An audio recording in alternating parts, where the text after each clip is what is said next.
Hello friends, welcome to Dr. Vet channel. I am Dr. P.R. Patel, Professional Head, Veterinary Medicine. We discuss here the Salmonellosis Part 4. In this discussion, we will see necropsy finding, diagnosis, and differential diagnosis of important bacterial disease Salmonellosis.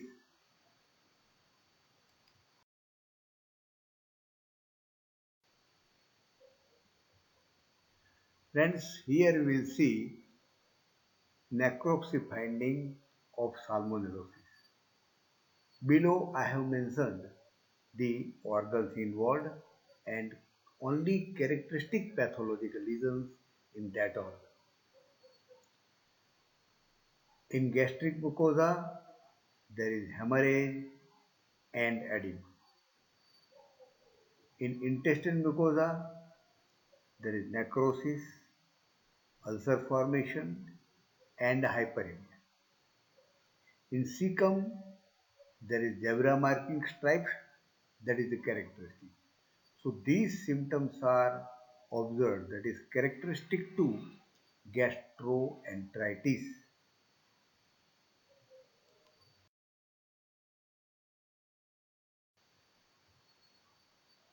Continue to the necropsy finding.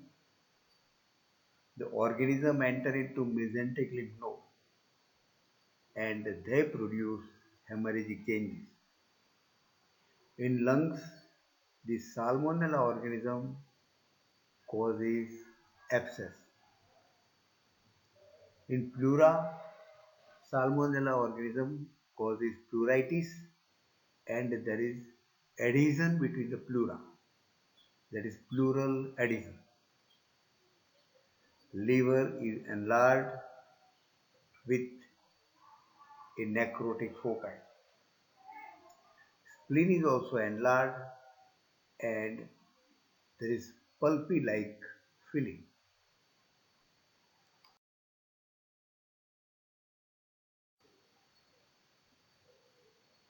Necropsy bending. In pericardium, there is subpericardial hemorrhage. The skin is discolored in pigs. In brain, the Salmonella organism produce meningoencephalitis. In joints, they produce inflammation. Many joints are involved. Polyarthritis is the characteristic finding.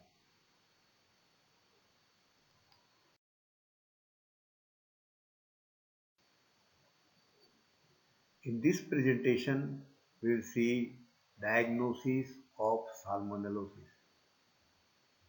It is based on history and mostly on clinical signs. There are characteristic signs we have already seen previously in clinical findings, that enteritis, acute enteritis, chronic enteritis, and septicemic symptoms. Diagnosis by necropsy finding, already we have seen in this presentation, previous slides. Mostly the signs of gastroenteritis in stomach, intestine, and in cecum will find a zebra marking. Further diagnosis and confirmation can be achieved by isolation and identification of organism through culture in the laboratory. Fluorescent antibody test, which gives a very quick diagnosis of this, but it is not mostly reliable. Bacterial culture and detection of antigens in the laboratory. Antigen capture ELISA test, PCR and DNA probe test. These serological tests help in the diagnosis of salmonellosis.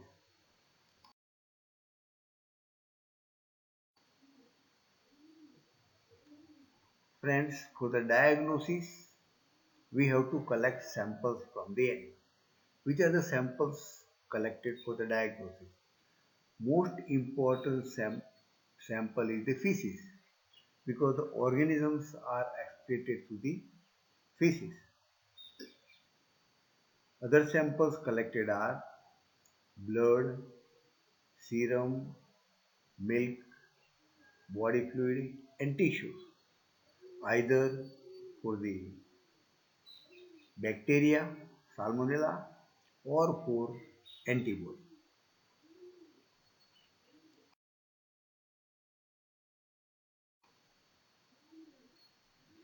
Here we will see differential diagnosis. We have already seen in clinical finding diarrhea, dysentery, enteric form, septicemic form. So below disease also show the similar type of symptoms, right? So disease to be differentiated are coccidiosis. In coccidiosis also there is hemorrhagic diarrhea, but it can be differentiated by examination of the feces. There is presence of coccidial oocyst in the feces. In pasteurellosis also there is diarrhea, but here the main manifestation is signs of pneumonia, dyspnea, high temperature, difficulty in respiration, coughing, the sound from the respiratory system, and seasonal incidents, especially in warm, humid climate. In monsoon season, pasteurellosis is seen. In fascioliasis, also there is diarrhea, sometimes constipation also. But additional symptoms are jaundice, anemia, and accumulation of edematous fluid in intermedullary space called as bottle jaw.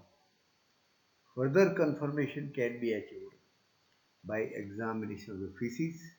In feces, characteristic liver fluid eggs are found.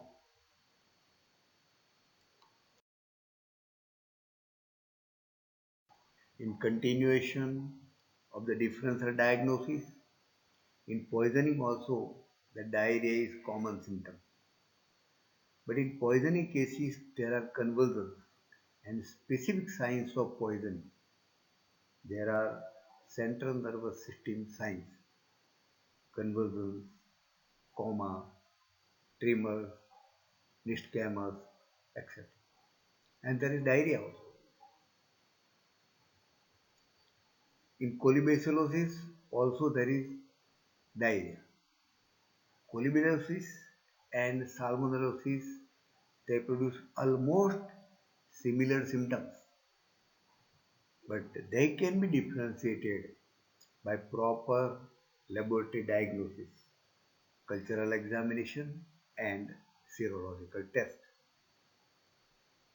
In paratuberculosis or Jones disease, also there is diarrhea, but here the diarrhea is chronic and shooting diarrhea. It is chronic and it is refractory. It will not give response to the treatment. It is a very chronic disease. Here, the clinician can diagnose paratuberculosis or Jones disease by demonstrating Jones bacilli in the feces by Jaden stain or acid fast staining.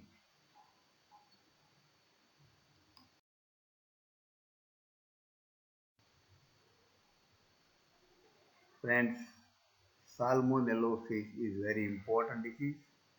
It is frequently occurring also, especially in young animals. Requested to share this information to veterinarians and veterinary students. Requested to subscribe the channel. Thank you very much for observing this video.